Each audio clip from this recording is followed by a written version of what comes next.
Well, it's a real tragedy. 95% of the people actually live their lives and eventually die without even knowing what was their purpose of their lives. There are more people who actually find true love in their lives, but even some of them really do not know what's the real purpose of this life. What is a purpose? Why do we need a purpose? Isn't it good enough that we live, we breathe, we eat, we work, or we pay our bills, we pay taxes? Why do you need a life's purpose? And that's pretty much the 85% of people. They just don't care. And the remaining 10%, they keep pondering as to what is their life's purpose. But they never really are able to identify it till the end of their lives. But even the 85% who believe that it's not really important to find your life's purpose don't really understand the reason why so many of them are depressed these days. So many of them are always sad and frustrated these days. Okay, sounds to me that finding one's life purpose is one true solution to tackle depression. Or the other way of looking at it is, you have come to this planet Earth for a reason, not just to eat, live, poop, and go to sleep. Well, if you're a spiritual person who does a lot of thinking about the purpose of life, the true meaning of life, does God exist, and blah blah blah, then this is really going to bother you. And if you are a very unspiritual person, you're fine as long as you are able to pay your bills and have some fun.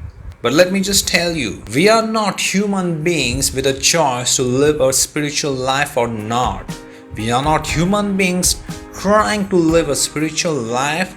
In fact, we are spiritual beings right now momentarily living a human life. That's right. And whether you like it or not, you should be bothered by the fact that you do not understand, well, without really dwelling too much into why you were sent and all the divine design, the grand design, and the law of karma and reincarnation system. Let me just tell you this. In the spirit world, we are all trying to improve. We are all trying to become better and better angels. And every time the Almighty wants to improve you, He sends you to a training session, a workshop. And that workshop is called Earth. Or it could be some other planets, but the toughest of them is supposedly the Earth session. And like I told you before, life is a game. We are all players here. And one of the biggest rules here is you forget the exact reason. You forget that you're in a training session. You forget that you're in a workshop sent by the Almighty. So what happens? You are put in a place where you are constantly distracted by everything around you. The only way you kind of get a sense of your purpose on this planet, in this life, is if you get in touch with your inner self. It's all about going inside you. The more you are connected with your inner self, you kind of get the memories, your purpose, your agenda in this life. But for that, you definitely need to stay still, close your eyes, go inside for days, months, or sometimes years to listen to God's voice. But here's the funny part. Every game has opponents.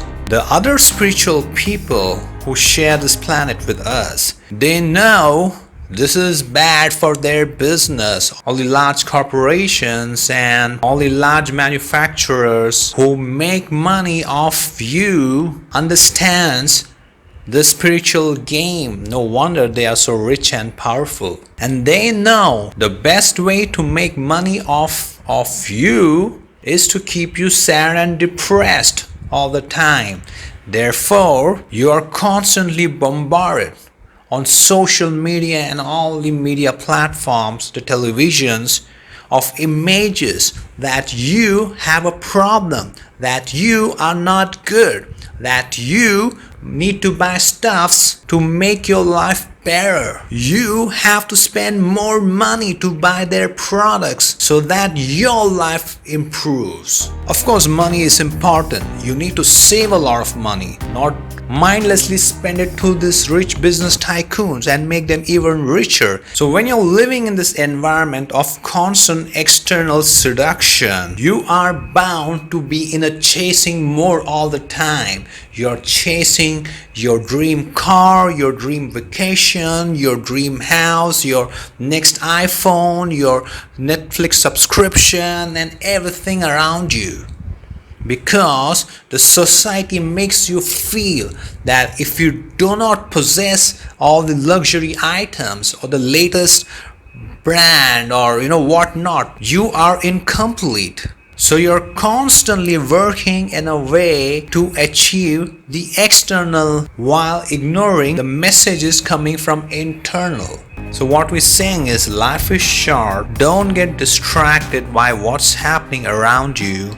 Even if you end up buying all the materialistic stuffs around you, that will still not keep you happy. I'm not saying that. That's a question you can ask yourself. Every time you brought something new, did give you happiness, but that lasted just for a couple of moments, and later on that just became a part of your everyday life.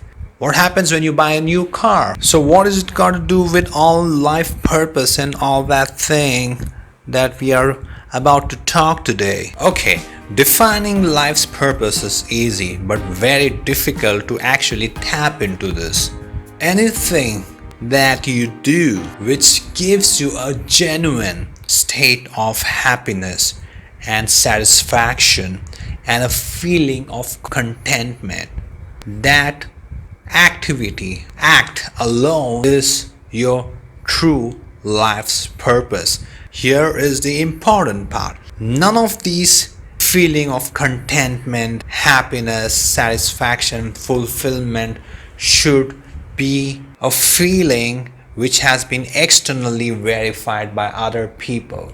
It should be your soul judgment. Meaning, if you think you're happy, that's it. No amount of other people telling you that you have a problem, you are not happy, that implication by others should not bother you or influence your own judgment about your feeling. Let's say I'm feeling very sad and depressed, and my family members and my friends walk up to me and say, you should not be because you have all the materialistic things in your life. Would that automatically make me feel happy? I may, if I listen to them, but once they are all gone, I will probably keep thinking about the real reason of my depression or sadness, and I will go back to that feeling again. So the solution has to always come from inside you. If I'm feeling sad or unhappy, I should be the one who should do something about it. So how do you find your life's purpose that will truly make you happy from inside? For that,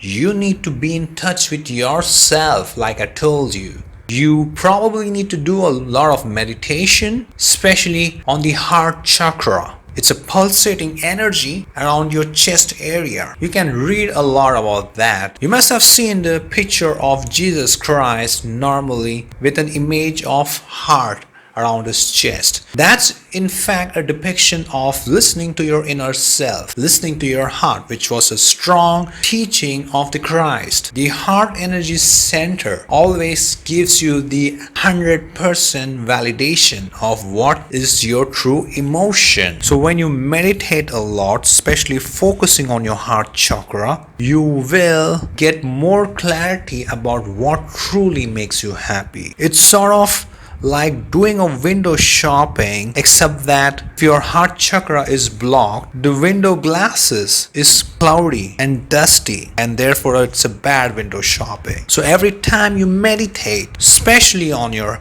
heart chakra, it's like clearing the dust and the dirt off the window, and with every wipe you're able to slowly you're able to see through the glass and admire the beauty displayed inside the shop. And once you uncover your true inner emotions, information, you then just start chasing it. For some, you will get true pleasure by singing. For some, it could be sports. For some, it could be going for fishing. Or for some, it could be farming or gardening. There is always one or two, probably even one is good enough. There would be some activity truly will give you happiness, and that's your purpose in life. Remember, the true purpose of life for everyone, whether you're a sports person, singer, mechanic, or a doctor who likes healing people, your true purpose is to stay happy and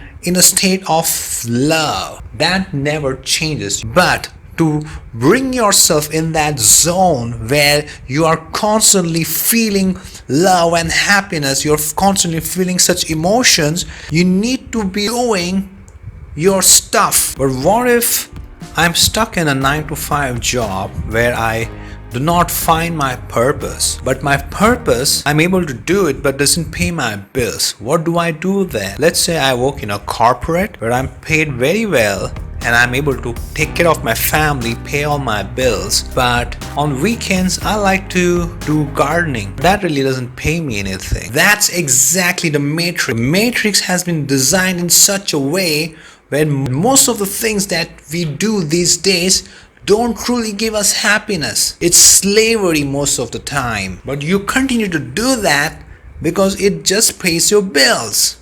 But remember, finding your life's purpose, which is happiness, and trying to take up a activity or a hobby which gives you pleasure, doesn't mean you go around for a hunting expedition killing animals because that gives you pleasure.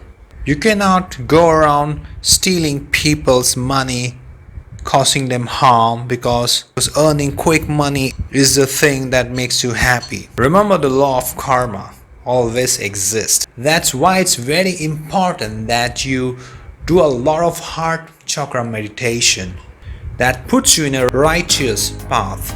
If you just go around chasing pleasure and fun, that's never going to give you happiness, at least true happiness. Remember, one life, it's your life, and live it right.